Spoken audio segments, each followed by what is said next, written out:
And on page 8, we have a NAS probe may frustrate Chinese loan for rail projects, and this is coming from Amechi. Now on page 21, we have FBN Holdings profitability rises 56% to 49.5 billion naira in the first quarter of 2020. And FEC okays 15.21 million euros, 1.07 billion naira counterpart funding for Siemens power deal, and you can see more of that on page 8. Still on page 8, we have EFCC probe. Presidency sends Magus boys back to police headquarters. Gunmen kill 13 family members, one other in Kogi. You can see more of that on page 6. And on page 7, we have Ohaneze Pandev AFENIFERE reacts as Mieti Allah sets up a security outfits. Resumption, federal government rolls out schedule for WAEC and NECO and others. And stories above, on page 12, we have 35 Niger Delta groups demand freezing of NDDC accounts.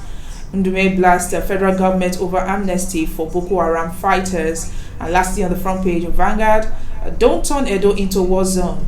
Oba of Benin wants politicians, and you can see more of that on page 9. And from there, move straight to the Punch. On the front page of the Punch, we have your uncle didn't emerge president in 2015 on competence but zoning. President's nephew's statement exposes a northern plot, says a Middle Belt Forum.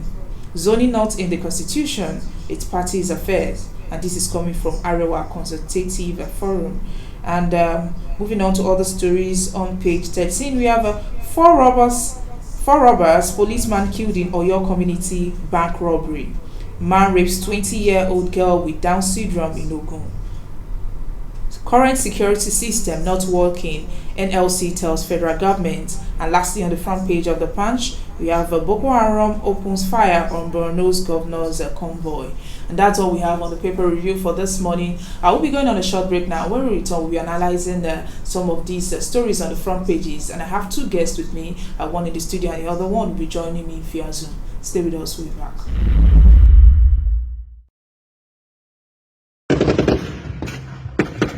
Sakan kabar mana ina kada je zuwa mana wuta banza da in shi kaga ba iya rike abun ka gani ko mu ce kai ba iya yi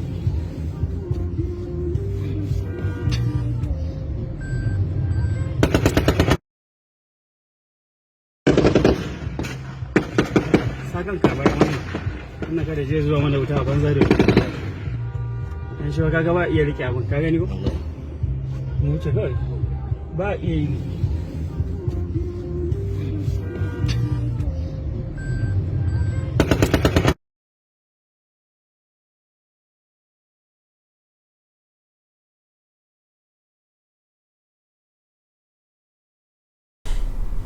Alright, welcome back. If you're just joining me, this is Today in the News on Vanguard Live. My name is Damilola Okunshakin. We've reviewed some of the pages on some of the front pages of the papers, and right now this is analysis. This is the analysis segment, and I have Ifeanyi Okoye with me in the studio. He's a public affairs analyst. You're welcome, Mr. Ifeanyi Okoye. Yeah, thank you. And also joining us via Zoom is Adedamola Adetayo, a public commentator, executive secretary of the Society for the Advancement of Urban-Rural Migration. Good morning, Mr. Adetayo. Good morning, madam. How are you? Okay, good morning, Mr. Ifeanyi. Yeah, good morning, sir, Mr. Adetayo. Okay, let's go straight to the business of the day. Yeah, Mr. Adetayo, dissatisfied, the way self-defense, people are really not being satisfied with what is going on in the southern Kaduna. So the NCEF, that's National Christian Elders Forum, has urged Christians to defend themselves and avert certain deaths in the hand of jihadists. What do you think of this? You say what? To add them to what? At NCEF, they've urged the Christians to defend themselves, to prevent them from certain death from the hand of, jihadists. Jihadists, you mean? All people have been reading this paper, this particular Vanguard. I actually went completely out of my way to get the papers to read this ahead of this meeting. What I read today concerning the Kaduna uprising, the Kaduna riots, the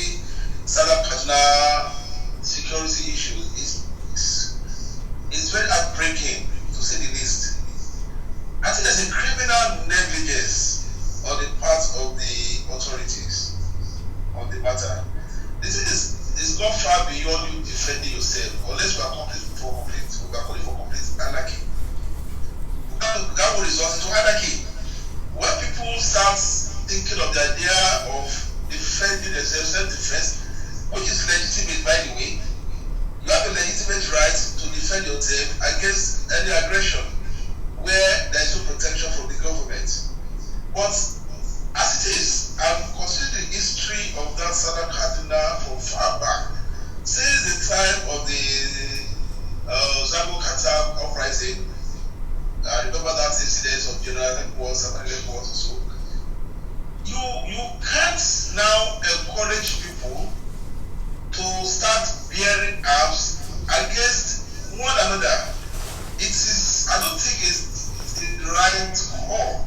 I don't think the right call is to call those in whose hands we have entrusted our affairs, the security of the nation, chiefly the president. We have a president who is also known as the commander-in-chief. We have service chiefs. We have a governor in that state. We have a commissioner of police. We have director of SSS. All the people are there. They are collecting salaries, allowances, and all whatnot.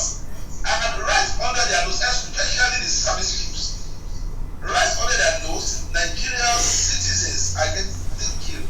And by the way, this thing is getting to a point I'm beginning to get around the notion that it's just possible the security agencies are somehow complicit. Probably they are aiding these people.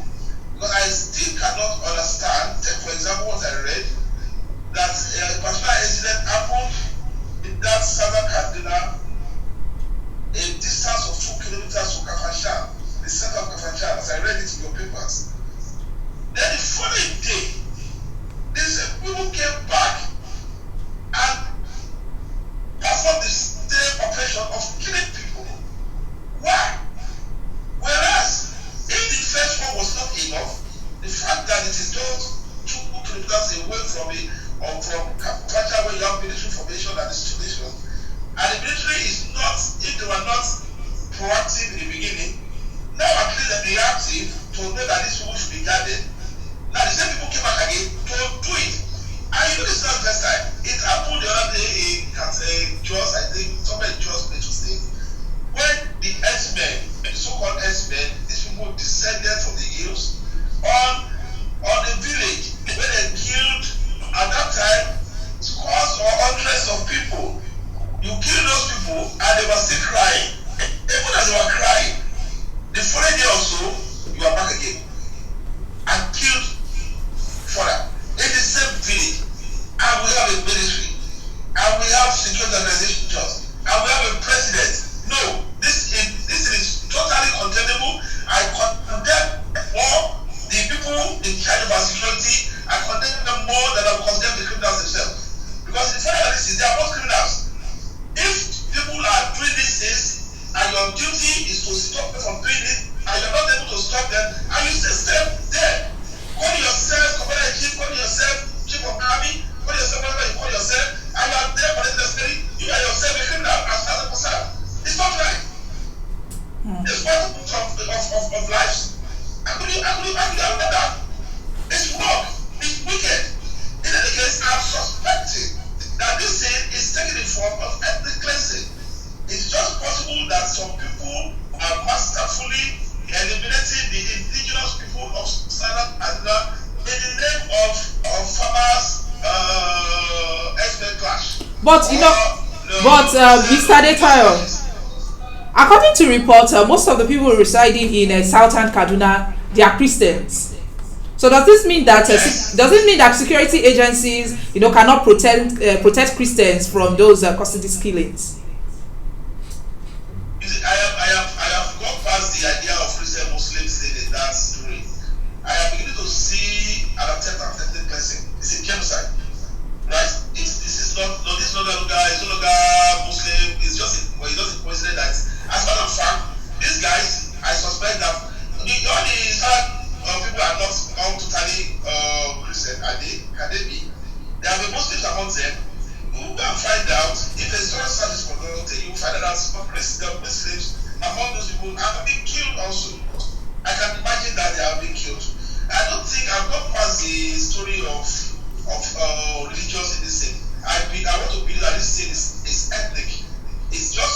happens coincidentally that this side is predominantly Muslim, another side is predominantly Christian, so the thing will look like it's a religious thing. I don't think it is. In any case, whatever it is, religious, ethnic, it is not proper for us to condone such a thing in a country with laws, with institutions, with army, with a president and a governor. It's not right. Okay, Mr. Adetayo, we'll come back to you. Okay, Mr. Ifeanyi, what's your thought on what it's saying, calling it a genocide? Well, it's not far from the truth, but it's beyond the genocide because he spoke so much about the security lapses. And I will give it to El-Rufai. El-Rufai some time ago told us that he paid the headsmen some amount of money to ensure that there is peace in Kaduna, to ensure they don't kill people again. And people asked him, who are those people? How much did you pay? What was the means and mode of transaction? He should please tell them so they could be able to monitor those people. El-Rufai said it's none of anybody's business. After all, those people have returned some. They have surrendered some of their arms and it's in the custody with the state. And the same El-Rufai, and I will say categorically, I don't want to start calling, I want to be particular, because you can't tell me where a sitting governor is, that something keep happening and incidents keep occurring day after day, weeks after weeks, month after month, year after year, and you tell me you don't have the strategy or solution to nip this ugly situation. El-Rufai knows more about what is happening in that southern Kaduna. I can say categorically because he has a say. Why? You saying that El-Rufai, you actually have a proof of that, saying that. I've cited an example. I don't need any proof. He came out openly on national air and told the whole world that he has paid these Fulani herdsmen that are killing people and ravaging people's farm, raping women in Kaduna and maiming the young ones. He said he has paid them some certain amount of money to ensure there is peace. And people said, oh, you can pay these people money, but you can't arrest them. Up to today, we are yet to hear of a singular arrest that have been made by El-Rufai or the government of Kaduna State in these killings. To a question of some days, everything is forgotten. We see what happened in America. Just one citizen died. The whole of America was on uproar. But the case of the southern Kaduna killing, like he said, our guest says also, I don't want to believe it's purely a Christian Muslim killing. But we are beginning to feel that way because Kaduna is predominantly dominated by Hausa people, and the so-called southern Kadunas has at least a mixture of other indigenes who live there. Thirdly, it's a Christian dominated area, though you may have Muslims. And funny enough, that southern Kaduna, it's the major composition of the individuals who live there, apart from the normal citizens. There is a barracks there, there is a navy base there, and there are more of retired officers, men of the army, air force, navy who reside there. And you tell me all these things we can't have solution to all these problems. Because we have, on daily basis we hear the killings are going on. Similar with Jos. We just need, I think the government should live up to responsibility by making arrests, prosecution and trial, and make it known, because some group of people are hiding under the cloak of farmer headers killing. These are terrorists or a refined version of Boko Haram. So there's nothing. Okay, so now the Christian social movement of Nigeria may declare that some tribes in Nigeria are still on jihad in the 21st century. What's your take on this, Mr. Adetayo?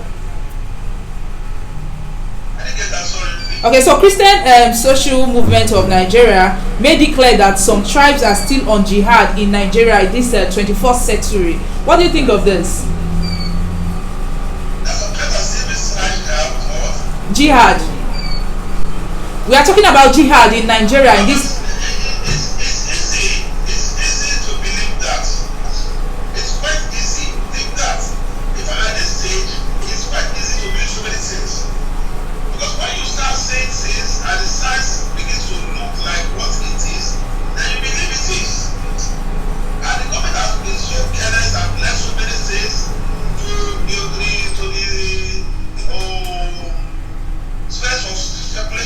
So the citizens are able now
and everybody that matters in the security and agriculture are Muslims, Northerners. If you look at the rank and file and all the key strategic military commands, including the paramilitary, which is the NSCC, if you call about immigration, custom, and the rest of it, is all Muslims, Northerners. So it tells you that the Christians, in quotes, I don't want to call them Christians, I want to call them the ethnic minorities of the Southern Kaduna, in the Southern Kaduna. I'm going to pass that religious story. I'm not believing the Christian-Muslim story of it. The Christian-Muslim shenanigans. This is ethnic. It is ethnic cleansing. Mr. Adetayo, you know, we're talking about these people now. Governor El-Rufai saying that okay, you mentioned, you brought us back, you know, you took us back, I mean, saying that Governor El-Rufai said he had paid some Fulani herdsmen, you know. So Governor El-Rufai now blamed the killings or what he described as clashes between youth of two communities, you know, that extended to other communities. But like you said, and a lot of people, they don't believe that it's actually the work of these youths, but it's Fulani herdsmen that are actually in actions, and they are the perpetrators of these acts. So what do you think about what Governor El-Rufai is saying? There's no way to believe anybody anymore. You can't believe Governor El-Rufai. You can't believe the Christian leaders. You can't believe the Muslim leaders. You can't believe the youth. You can't believe anybody. Because everybody will take it. So if we don't believe those people, who are we to trust? Now, if we don't believe those people, who are we to trust? Who are we to believe when it comes to this? It's very painful that I don't think I can trust anybody. I will probably go to the man of the streets. You probably go to the man of the streets, the poor man who is just walking in the village, who the villages. There are probably people that will tell you this is what they see and this is what they do. No other person. You don't see this shrouded in secrecies and propaganda. You can hardly trust any of them. Not the Christians, not the Muslim, not the El-Rufai, not the army, not the police, not anybody. That is the tragedy of this situation we are in. Okay, anyway, let me tell you please. All this is direct consequences of a badly structured country. The country is so badly structured. If it were properly structured, and the power of the police and security of the state resides firmly in the hands of the state governor, by now you will know how to attend to this. This would have escalated as it is now. If the defense of the country, the defense of the territorial integrity is in the hands of the army, and one of the security of states is in the hands of the governor, by now you will have community policing in such a way that nobody will be calling himself bandits now, and somebody will be calling himself Fulani herdsmen, killing people all over the place. Even the so-called ethnic nationalities, so-called what do you call them, the minorities, the so-called Southern people, they too will not be able to misbehave. So we have always said it, and I want to say it, that restructuring this country is the only hope that we have for society. Before this thing gets worse than this, because it's going to get worse. It's getting worse by the day, and that's why I'm very angry.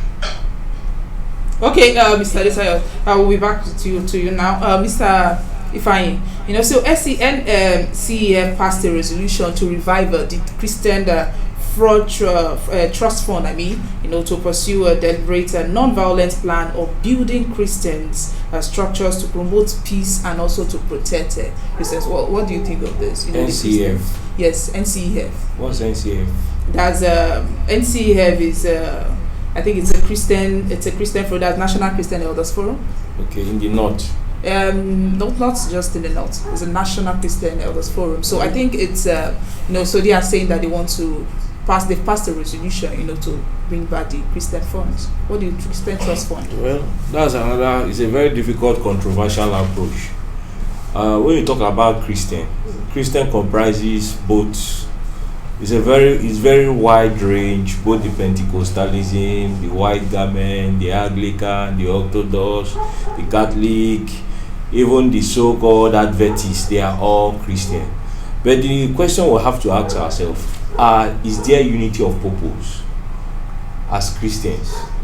Are we living a life which reflects Christ-like as a people who profess Christianity and believe in Christ? Those are the questions we ask. Are we trying to imitate the so-called Muslims who has their, what they call, is it this their non-interest loan banks or whatever? So these are questions we have to critically ask ourselves. Who are those who are these organizations? What fraction, what's their impact in Nigerian Christian society? Who do they represent? That's another question we ask. Because Christianity today, there is no umbrella body. Everybody is at his own, to your own tent, to Israel. That's why you can have some men of God who buys 4 or 3 private jets, some build universities or businesses at the expense of their large crowd. So we have to ask ourselves questions, because I don't think those people, they have any, their approach and their intentions might be right, but the pursuing it and actualizing it is another issue. Okay, so do you see this CTF, that's the Christian Trust Fund, being mishandled? Because previously it was mishandled. The same people who are setting it up is the same set of another people who will steal the trust fund. After all, you don't see this working? I'm not saying it won't work. They should sit down and work out modalities. But if they set it up with the aim, the intentions and the approach of setting it up is good. But who will manage it? And what are the modalities for it to be sustainable? Those are another thing we should look at. After all, we see what's happening in churches every day. Recently, there was a church, one of the biggest church in Nigeria, one of its pastors in US or so, said a church he has built over 30 years. They were asking him to hand over the church fully, both interest, financial rights, or whatever. He told them, this church is over $10 billion.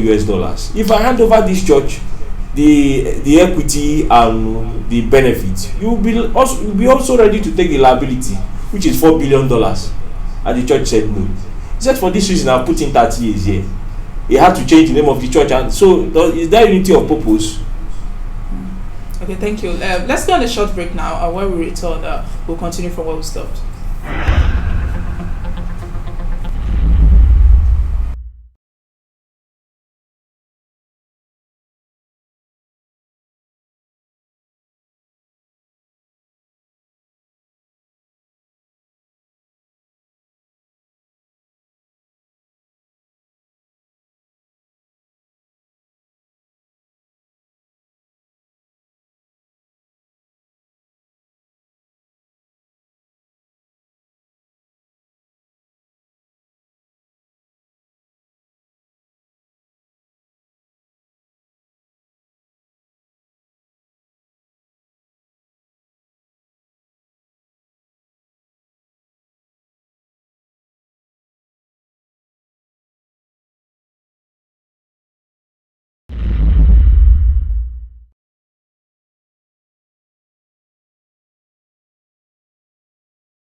All right, welcome back. If you're just joining us, this is Today in the News on Vanguard Live. I'm Damlola Ogunshaki, and of course, we've analyzed some of the front pages of the papers, and I've been with Mr. Ifeanyi Okoye, a public affairs analyst, and also Mr. Adedamola Adetayo, who joined us via Zoom as a public commentator.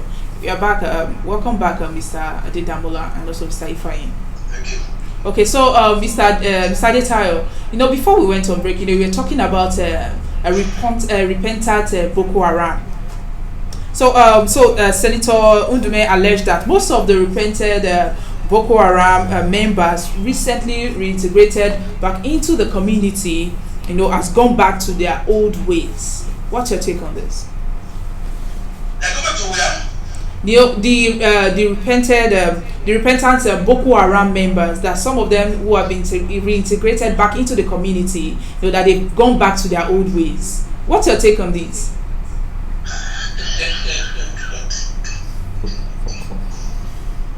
Excuse me. It's actually sad. It's sad. It is even more sad that it's coming out from the mouth of Senator Odube, because whatever it is that has been done, he can't say he did about it. beginning, as far as we have read, is well conversant. Let me just limit it to that. With all the stories and history of the Boko Haram, let us limit it to the fact that it's conversant with the stories, at least. Because we are reading it, he is also reading it, but it must be more conversant than any one of us in the story. Now, currently, I understand is the chairman Senate Committee on Army or one of those forces. So again, is well informed. Now, when they take all decisions, it's impossible. It's not going to be true that he doesn't know about the decisions to reintegrate Boko Haram terrorists. To take them, you renew them, you repackage them, you pack them, you give them clothing. Even when they are victims, the victims of these people, even when they still languish in misery in IDPs, even when they still bear the scars of the violent attack on them, even when they still cry and lament they are departed, even when they are still in so much poverty, then you, the government, pick the people who did all this to another people. Then you say that they are repentant and you are repackaging them and you are rebranding them. You give them so much what you have not given law-abiding citizens. And after the oath to go, you say you are reintegrating them back to society. How can that be? I can't think of a country that has tolerated this kind of outrage. I can't remember, not Chad, not Niger, not Benin Republic here, not Ghana. We tolerate this kind of outrage. The people who have killed, you took them, you repackage them, you pamper them, you give them food, you give them clothes, you treat them like superstars, and you now tell them about it. They will go back. Why would they go back? They will go back. They will go back to it. You are only just giving them more money to go and recharge their activity. Because now the government more or less has told, is telling people that crime pays. In a way, yes. Crime pays.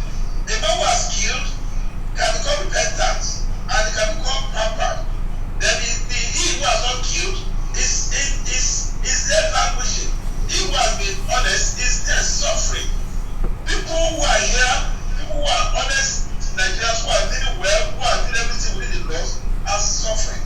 Then the people who have committed fraud, who have committed perjury, people who have committed robberies, people who have killed, are the ones who become superstars in the same society. So they are telling us that crime pays. The same way you have Dasuki, the other man, the Sabetu, you say they collected money from Dasuki. On the strength of that, Sabetu is in prison. On the strength of that evidence that he collected money from Dasuki is in prison. The one is at home. The one who gave the money is at home. Then the one who collected is in prison. What are you saying? I can't understand this thing. What are you saying? Mr. Adetayo, well, we'll come back to you. You are more or less empowered. By the way, let me remind you, what you have done to the Boko Haram is the Boko Haram is what Governor Rufai has done to the Fulani herdsmen, Alicia, when you pay them. General Saklan is the former Internal Affairs Minister before Alexander. I think it's that beside his name. It will empowered technically the herdsmen. He gave them money. They were going for 160 billion. We hear he gave them 100 billion or something like that. That one is it. In Katsina State, we saw the governor Masari. It was more or less hugging one of the bandits who had the rifle. So the pictures all over the place. He carried the rifle and he was already hugging it. We are telling them that continue crime pays or sorry, we cannot do this about you. Mr. Adetayo, sorry to cut you in. We'll come back to you. Alright, sir. Okay, Mr. Ifeanyi Okoye, with all these things going on, do you think these Boko Haram, these repentant Boko Haram, they are being pampered? First and foremost, I'll say the government of Muhammadu Buhari in person have soft spot for Boko Haram. He told us when he was coming in that Boko Haram will become a thing of the past in 6 months. But today it's lingering to 6 years. And I want to believe he have a soft spot for Boko Haram. And that is why anytime soon Boko Haram won't end. Late last year, November or December, we celebrated 10 years of Boko Haram in Nigeria. It's not a good thing. Looking at the amount of money that will have helped revive the economy and the society and push a lot of people out of the camp of unemployment is being voted for security. And on the long run, some of these monies that have been put into security, we don't see the effect.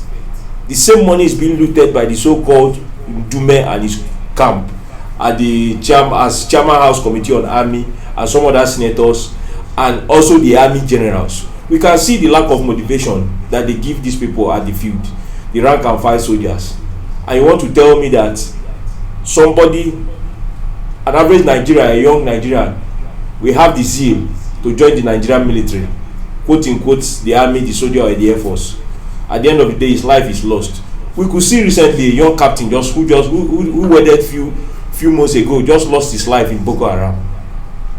So what are we saying? The government of the day, they have killed patriotism. If the level of patriotism before Muhammadu Buhari was, let me say 55 or 50%, now it has dropped to 25%.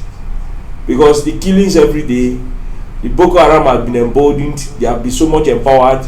You are trying to tell us that on an average scale, that when you kill people, you just profess you are Boko Haram, all will be granted to you. And apart from that, some people made the comparison of Boko Haram comparing to Niger Delta militants, that after all they were giving amnesty. I told them, quote unquote, these two entities are different people. Niger Delta Avengers or militants, as the case may be, they had a cause. Yes, monies you are giving to them is managed by their elders and leaders in that region. Some of them took up to arms, resource control struggle or whatever. And we saw at the end of the day, some of them surrendered their arms and followed the path of honor, while those who refused were still in the creek. They were not against government policy. They were only asking for a better life. And these people, they are not faceless. The government knew where they are. You could negotiate with them. Unlike Boko Haram, what are they trying to tell us? Western education is useless. This is what we want. In quote, like Mr. Daura said, he doesn't believe. But it's the truth. They are telling us that the whole nation will be Islamized. But the so-called people who are telling you Western education is useless, they stay inside their bush or wherever. They are using gadget device to post videos of killing people. Then who is deceiving who? Last time they told us that they are appointing some people in the government as negotiator to Boko Haram. I think what the government need to do under Muhammadu Buhari, these people should not be treated as Boko Haram. They should treat them as terrorists. Because if you look at what is happening in the country today, the Boko Haram people every day, they keep becoming stronger at the expense of citizens. Those reformed Boko Haram who were trained, rehabilitated, and given a means of life and reintegrated back to the society, are you telling me they are better than those people who they have destroyed their futures or their well-being? Because they have rendered a lot of women widows. Go to the barracks, you see a lot of them. Or the fathers who they have been killed, brothers, uncles, sons, and the government are bringing them back. On what ground? That is what we should ask ourselves. Okay, so let's talk about Miyetti Allah Vigilante. So Ohaneze, AFENIFERE, and Pandey described the AFENIFERE, Miyetti Allah's Vigilante as national outlook, as they describe this as unacceptable. What's your take on this? Well, when you say something is unacceptable, sometimes looking at the antecedents of Miyetti Allah, like every layman, every individual, Miyetti Allah is another brand of Fulani headsmen. So the same Miyetti Allah told us last time that they will chase every people out of the north, when they are the same people who issued quick notice to the southeast people or whoever then that they should leave the north. I can't really remember what resulted to that issue of that quick notice then, But Metiala, people know them as people who cause havoc everywhere, and they are emboldened to come out declaring press statements telling us fully that they are untouchable. And it's unfortunate that the so-called Metiala, they look, Buhari is their grand patron, so nothing can be done to them. They have secretary, they have a financial whatever. In fact, they are well constituted group. And the Boko Haram is the Fulani herdsmen is an avenue or organ of Metiala, because I think they are cattle rearers association within and they are trying to spread their presence within the siege geopolitical zone, because there was a time the government were telling us that they are going to give them land, the Ruga extension. It was I think it was the brainchild of the Metiala to have land for rearing of their cow at each of the so-called geopolitical zone. So if Ohaneze, Pandef and AFENIFERE come up with such claim against them, I think it's justifiable, because Metiala is an organization that is well coordinated, claiming to have cows, to train cows, that they need land. But we all know that those land they are asking for Ruga, they come under the pretext that they are trying to expand their cow business to other regions under the guise of having to commit conquest in those regions. Because when you give them land, they come into your environment. The same thing happened in southern Kaduna, happening in Jos. Before you know, they will start killing the indigenous of those communities. That was why each regions or each political zone, they refused that Ruga will not kick off, because of the so-called attitude of the Metiala people. Okay, we'll come back to you. Mr. Adetayo, what's your take on this Metiala vigilante? Mr. Akaya said it all. Metiala is already a government on its own. It's what the country has fallen to. There is complete lawlessness, and suddenly everybody can claim to power, because the government now is running by bribery. But do you think Metiala should be localized? The vigilante should be localized instead of giving them national coloration? I don't even understand the meaning of that nationwide vigilante. How could you tell me that somebody who is a cat, then I will give you the fish to watch where it is? Because the cause of the problem in the first place, how can you not tell me you are going to watch over a problem that you are causing? The whole problem is centered around you. We are talking about you and the problem. They are telling me that you are going to now be the policeman of the problem that we are causing. Doesn't make any sense.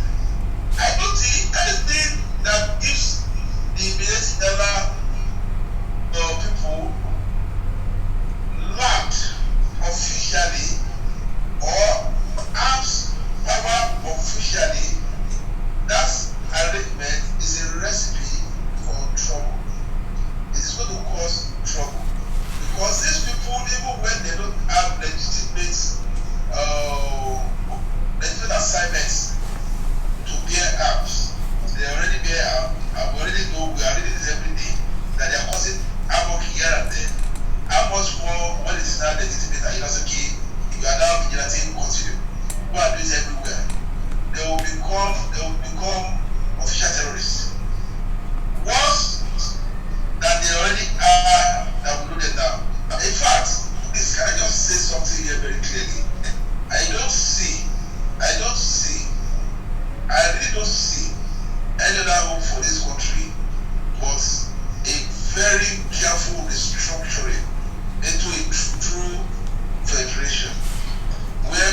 Mr. or Adetayo, they should have resigned.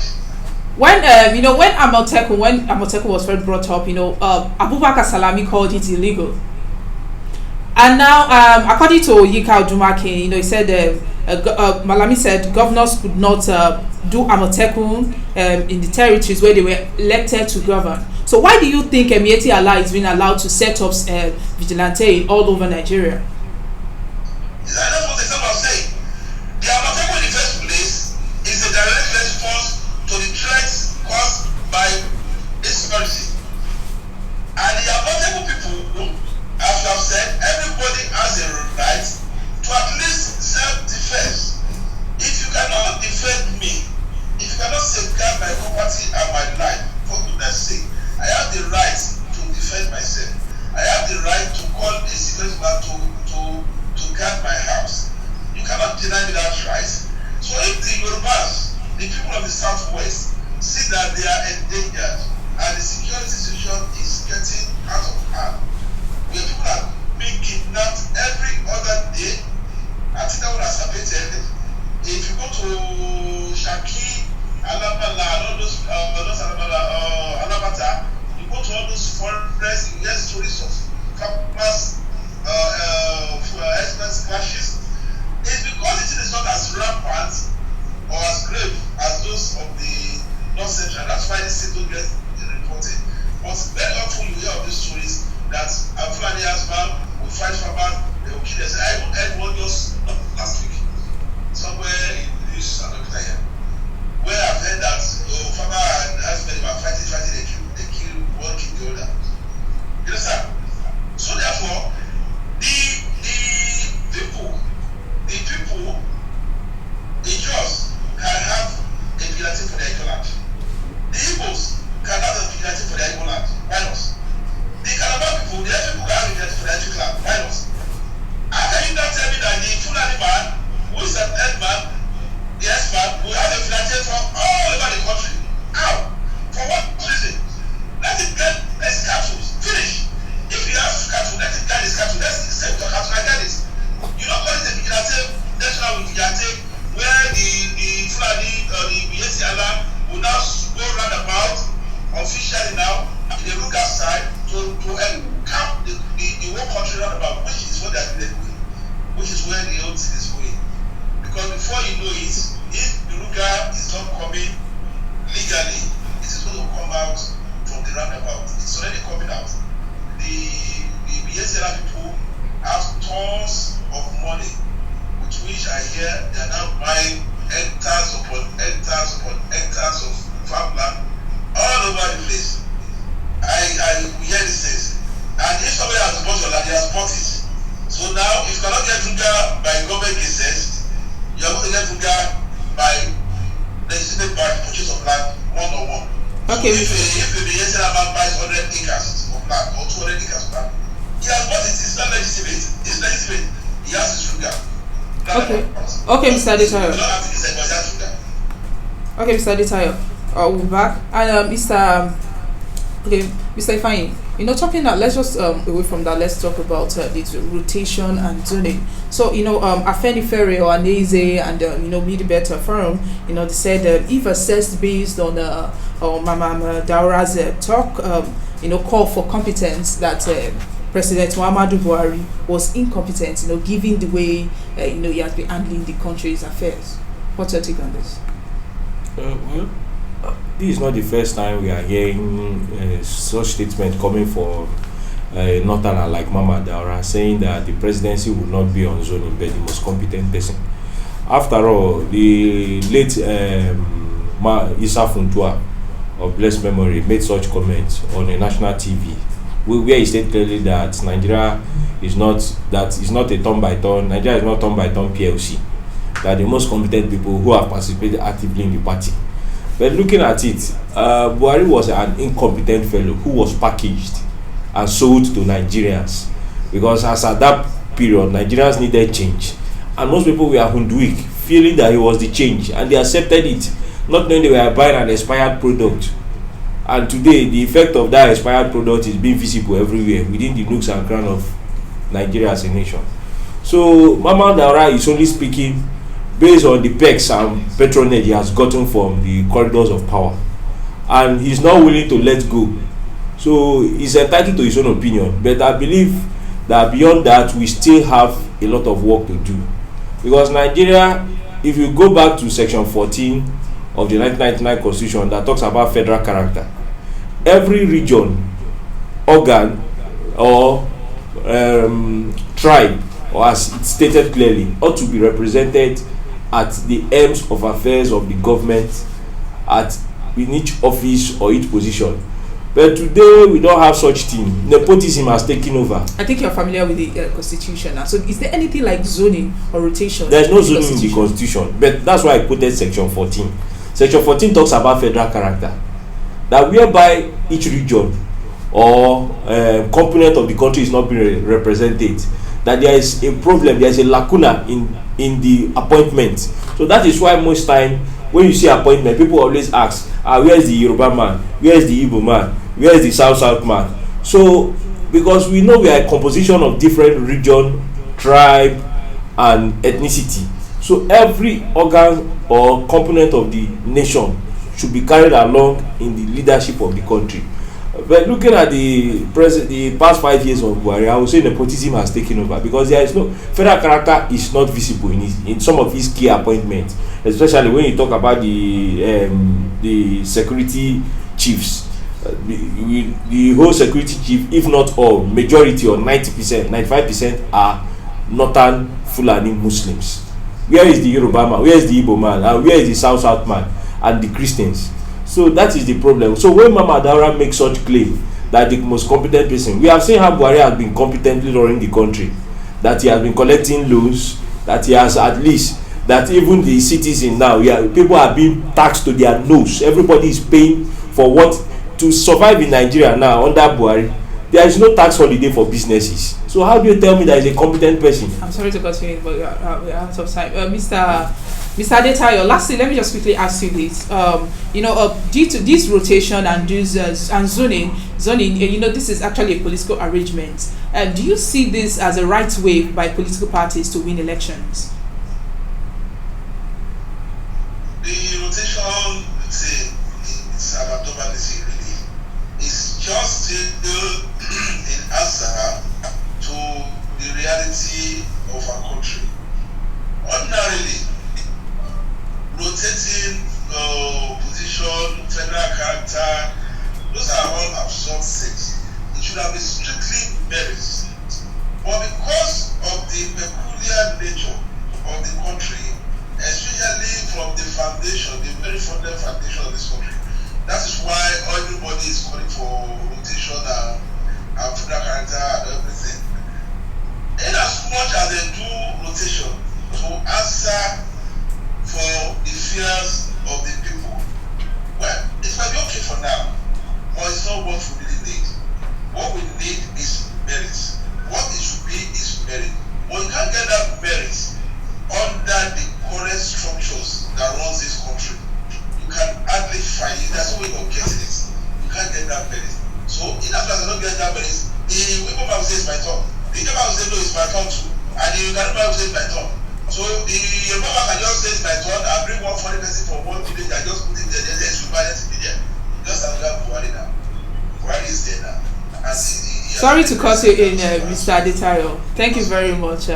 Run out of time. Thank you very much, Mr. Adedamola Adetayo, a public commentator, executive secretary of the Society for the Advancement of Urban Rural Migration. Thanks for sharing your thoughts with us. It's my pleasure. Okay, Mr. Ifan Yokoye, public affairs analyst, thank you very much for sharing your voice with us. Yeah, it's lovely having you with us in the studio. And that's all we have for you on Today in the News. You can always like and follow us on our social media platforms that are showing on your screen, or visit our website www.vanguardngr.com and subscribe to our YouTube channel, Vanguard NGR TV. And that's all from me, Damlola Ogunshake. Have a lovely day and happy Eid el-Fatih.